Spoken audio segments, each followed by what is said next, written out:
বিচ্ছেদের নয়, ফিরে আসার, ফিরে পাবার গল্প। এই গল্পটা এক অসমাপ্ত প্রেমের 25 বছর পর পূর্ণতা পাবার গল্প। একদিকে সমরেন্দ্র বাবুর আভিজাত্য, অন্যদিকে নীনাদের কণ্ঠাভিনয়ের প্রতি ভালোবাসা আর আহিরির অটল বিশ্বাস। সব মিলিয়ে কোনো একদিন আপনাদের মনের কোনো এক কোণে ঠিক জায়গা করে নেবে, এই ব্যাপারে আমি নিশ্চিত।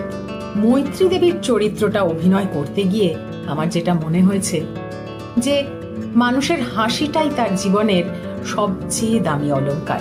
তাই আপনাদের সবাইকে আমন্ত্রণ জানাচ্ছি গল্পভার স্টুডিওর ইউটিউব চ্যানেলে গিয়ে আমাদের ভালোবাসার এই গল্পটি শুনে আসার জন্য। আপনাদের ভালোবাসা আর সাড়াতেই আমাদের পরিশ্রম কিন্তু সার্থক হবে। ভালো থাকবেন সবাই।